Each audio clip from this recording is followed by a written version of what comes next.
Welcome to our channel Vizag Telugu family. నేను మీ అపరాజిత. నేను ఎక్కడున్నానో తెలుసా? మలేషియా కోలాలంపూర్లోనే one of the most visited places national museum దగ్గర ఉన్నానండి.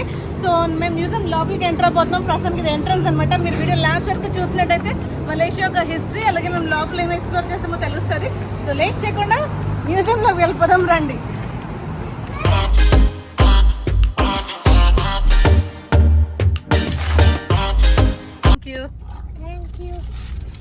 You are the sweetest person we met. You what? Like you are the sweetest person we have met till now. Like we have booked many cabs, but no one welcomed us like this. Okay. You are so sweet. Forgive that. What's your name? Isha. Yeah. Okay. Are you from Malaysia? Oh yeah, we are local. Only local people can drive here. Okay. Non-local cannot drive. Seat belt పెట్టుకోండి. Last వీడియోలో మేము Malaysia national mask visit చేసామండి. మా లైఫ్లోనే first time mask experience. చాలా బ్యూటిఫుల్గా ఉన్నది, కానీ చాలా తక్కువ మంది చూసారండి ఆ వీడియోని. మా మంచి ఎక్స్పీరియన్స్ అయితే మేము ఆ వీడియోలో షేర్ చేసుకోవడం జరిగింది. సో తప్పకుండా చూడండి. సో మాస్క్ నుంచి మ్యూజియం చాలా దగ్గరండి. మేమైతే గ్రాబ్ తీసుకొని మ్యూజియంకి అయితే వచ్చేసాము. 6 ringgits అయితే మాకు పడింది. Excuse me, can you just say hi?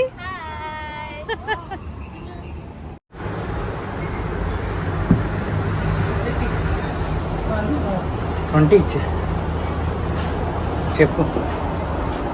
$5. $5 per adult అండి. ఒక అడల్ట్ కి $5, ఒక కిడ్ కి $2. అంటే నాన్ మలేషియన్స్ అయితే, మలేషియన్స్ కి అయితే 2 ringgits అడల్ట్ కి, 1 ringgit కిడ్ కి అనమాట. సో సిటిజన్స్ కాదు కాబట్టి.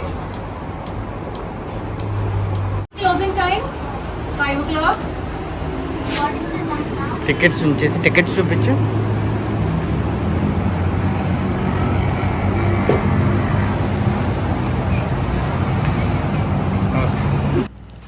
ఈ మలేషియా నేషనల్ మ్యూజియం అండి అంత విజిట్ చేయాల్సిన ప్లేస్ కాదు, అంటే కంపల్సరీ కాదు. ఎవరికైతే కొంచెం ఇవి ఇంట్రెస్ట్ ఉంటాయో, అంటే ఈ ఆర్కియాలజికల్ ఎవిడెన్సెస్ కానీ హిస్టారికల్ ఎవిడెన్సెస్ కానీ ఇలాంటి వాటి మీద ఇంట్రెస్ట్ ఉంటుందో వాళ్ళైతే కంపల్సరీగా విజిట్ చేయాలి. అలాగే పిల్లలు లేకపోతే కాలేజ్ స్టూడెంట్స్ ఉంటారో అలాంటి వాళ్ళు ఉంటే వాళ్ళని తప్పనిసరిగా తీసుకెళ్ళండి. వాళ్ళైతే నేర్చుకుంటారు. కొంచెం బాగా వయసు ఉన్న వాళ్ళు లేదా లేకపోతే మామూలుగా చిన్నపిల్లలు అంత ఎంజాయ్ చేయరు. ఎందుకంటే చీకటిగా ఉంటుంది, అద్దాల్లో అన్నీ చూపెడుతూ ఉంటారు, పెద్ద ఇంట్రెస్టింగ్ అనిపించదు. బట్ మేమెందుకు వెళ్ళాము అంటే టైం ఉంది ఒకటి, అలాగే వెళ్ళకుండా ఉండుంటే లోపల ఏముందో మిస్ అయిపోతామేమో అనే ఒక ఆలోచన, ఒక క్వశ్చన్ అయితే ఉండిపోతుంది కదా. అందుకనే ఒకసారి వెళ్ళి చూసేద్దాం, ఏముంటుందో తెలుస్తుంది. అలాగే ఎవరో పెద్ద దీని మీద వీడియో చేయలేదు, మనం ఒక వీడియో చేస్తే అక్కడికి వెళ్తున్న వాళ్ళకి కూడా ఉపయోగపడుతుంది కదా అని మేమైతే విజిట్ చేయడం జరిగింది. సో ఒకసారి అయితే చూడొచ్చు, సరదాగా ఉంటుంది, చాలా విషయాలు అయితే మనకు అర్థమవుతాయి. ఈ మలేషియా నేషనల్ మ్యూజియంని మ్యూజియం నగారా అని కూడా అంటారండి. సో వీళ్ళకి ఇండిపెండెన్స్ 1957లో వచ్చింది కదండి. సో 1959లో అయితే ఈ మ్యూజియంని వాళ్ళు కన్స్ట్రక్ట్ చేయడం స్టార్ట్ చేశారు. అలాగే 1963లో అంటే 1963లో దీన్ని కంప్లీట్ చేశారండి. సో దీన్ని 31 ఆగస్ట్ 1963 ఓపెన్ చేశారు. ఈ మ్యూజియం మొత్తం అంతా 3 అంతస్తుల్లో ఉంటుందండి. 3 storied బిల్డింగ్ అనమాట ఇది. సో అందులోని సెంట్రల్ సెషన్లో ఏమున్నదంటే ఆ ఫ్లోరింగ్ అంతా పాకిస్తాన్ వాళ్ళు గిఫ్ట్స్ ఇచ్చారంటే అండి. ఏం గిఫ్ట్ ఇచ్చారా అని అనుకుంటున్నారేమో. ఆ ఫ్లోరింగ్ అంతా టైల్స్ వాళ్ళు గిఫ్ట్ ఇచ్చారనండి పాకిస్తాన్ నుంచి. సో ఆ సెంట్రల్ సెక్షన్ ఏదైతే ఉన్నదో ఈ మ్యూజియంలో అక్కడున్న ఫ్లోరింగ్ మొత్తం అంతా పాకిస్తానే వాళ్ళు గిఫ్ట్ చేశారు అని మేమైతే గూగుల్లో చేసినప్పుడు చదివాము. అప్పుడు మేము అదంతా నడిచాం కదా, అప్పుడు తెలియలేదు. కానీ ఇప్పుడు వీడియో చూస్తున్నప్పుడు ఓహో ఈ సెక్షన్ అంతా పాకిస్తాన్ నుంచి ఈ టైల్స్ వచ్చాయన్నమాట అని మాకు అర్థమైంది. సో మీరు ఏదైతే వెనకాతలు చూస్తున్నారో వాటిని జార్స్ కానీ అర్న్స్ అని అంటారండి. అంటే వాటిలో చనిపోయిన వాళ్ళ అస్థికలు లేకపోతే యాషెస్ ఉంటాయి కదా, సో అవి అందులో పెట్టి వాళ్ళు భూమి లోపల పూడ్చేవారు, పాతి పెట్టేవారు అనమాట. సో అవి 2nd century BCలో దొరికిన అర్న్స్ అండ్ జార్స్ అవి. సో ఒక్కసారి చూడండి, ఇలా పాతి పెట్టినవి దొరికినవి మనకి ఇక్కడ ఇలాగా చూపించడం అయితే జరిగింది.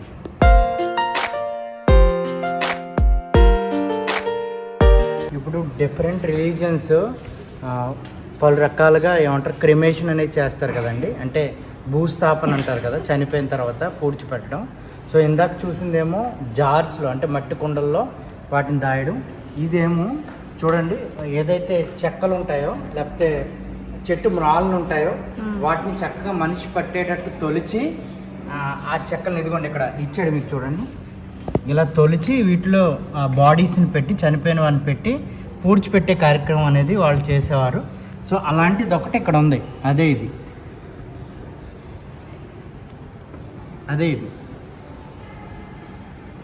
Same stones slab burials. So ఇలాగా అదేమో చెక్కలతో, ముందుదేమో కొండలతో, ఇదైతే రాళ్ళని పేర్చి లోపల శవాలను పెట్టేవారు. ఇంకోటి ఏంటంటే ఇంకో బరియల్ ఉండేది, రాళ్ళను తొలిచి గుహలా తయారు చేసి దాంట్లో కూడా శవాలను పెట్టేవారు లేకపోతే చనిపోయిన పెట్టేవారు.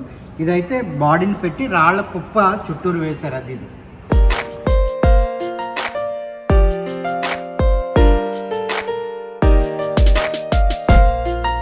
సో చూడండి, ఇదొక బరియల్ సిస్టమ్. దీంట్లో ఎలాగంటే ఇక్కడ మీకు ఆ శరీరం కూడా కనపడుతుంది. ఏవైతే వాళ్ళు వాడేవారో మట్టి పాత్రలు లేకపోతే ఏవైతే వాడేవారో వాటితో పాటు పూడ్చిపెట్టేవారు. సో అది నిజమో అబద్ధమో మనకు తెలియదు, కానీ మనకు అలా కనపడుతుంది. స్కెలిటన్, ఆ మట్టి అవన్నీ అలా కనపడుతున్నాయి.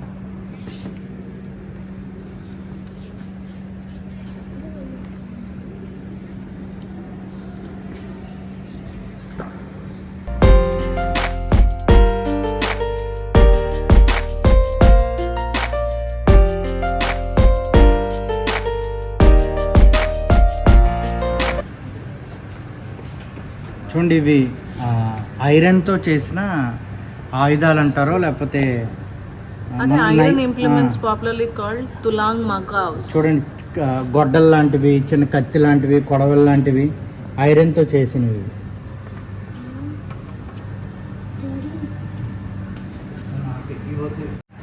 ఇది బ్రాంజ్ బెల్ అండి. బ్రాంజ్ అంటే కంచు అనుకుంటాం, మేబీ కంచు. బెల్ ఇది రివర్స్లో ఉన్నట్టుంది మరి. సో అది ఇదేమో బ్రాంజ్ డ్రమ్. ఇవన్నీ ఆర్కియాలజికల్ ఎవిడెన్సెస్ అండి. అంటే పురాతత్వ శాఖ వాళ్ళు తవ్వకాలు చేసినప్పుడు ఇవన్నీ దొరికే. వీటి బట్టి మన హిస్టరీ ఎలా ఉండేదో అనేది, మలేషియన్ హిస్టరీ ఎలా ఉండేది అనేది వీళ్ళైతే చేశారు. ఇవి చూడండి, గవ్వలతో చేసిన నెక్లెస్ అండి. గవ్వలతో చేసిన నెక్లెస్ ఆ రోజుల్లో అలా వేసుకునేవారు.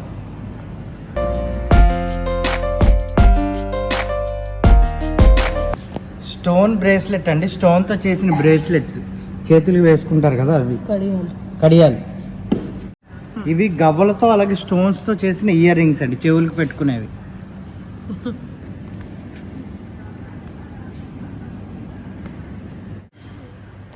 ఇవి మెళ్ళ వేసుకున్న బీడ్స్ అండి. ఇవి మలేషియా పెనిన్సులాలో ఆర్కియాలజికల్ సైట్స్లో దొరికాయి. బ్రాంజ్ మెటల్ ఏజ్ అంట, అప్పుడు కాలానివి ఇవి.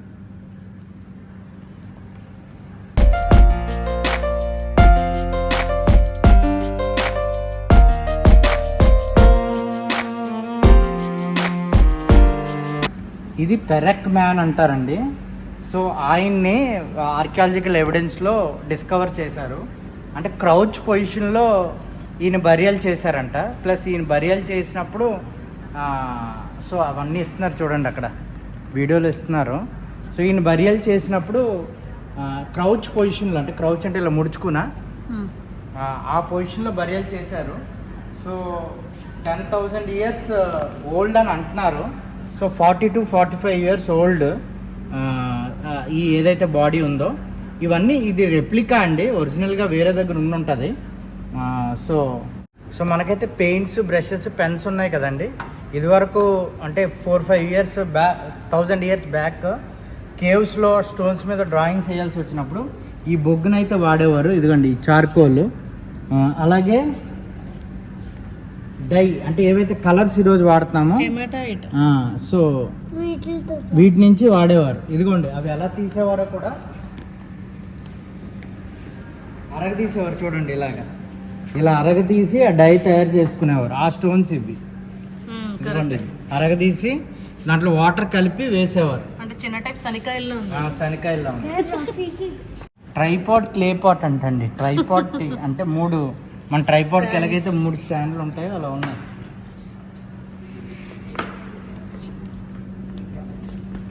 సో ఇవన్నీ స్టోన్ యాక్సెస్ అండి, అంటే స్టోన్తో ఆ రోజుల్లో చేసుకున్న ఆయుధాలు.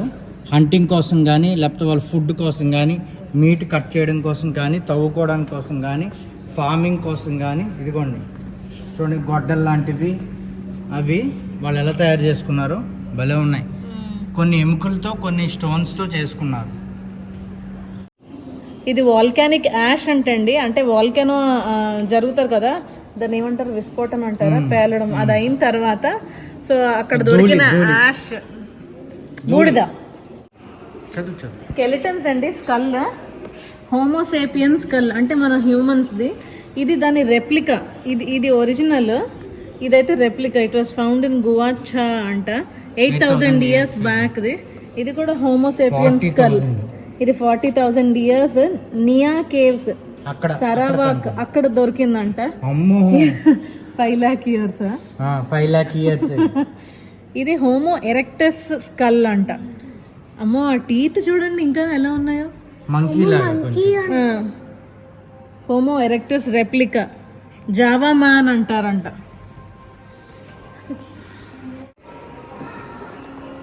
ఇవి మాలే కింగ్డమ్, అంటే మలేషియన్ కింగ్డమ్ ముద్రలు అండి. అంటే ఇప్పుడు ఏవైతే స్టాంప్స్ అంటున్నామో, లేదా ఇదివరకు ఏదన్నా ఆజ్ఞ జారీ చేయాలి అంటే సో ఏదైతే చేస్తున్నామో ఆ సీల్స్. సో ఇది మీరు ఏదైతే చూస్తున్నారో దీన్ని మకారా అంటారండి. అంటే ఇది ఒక 2 యానిమల్స్ కలయికంట, అంటే ఎలిఫెంట్, ఫిష్ రెండు కాంబినేషన్ అనమాట.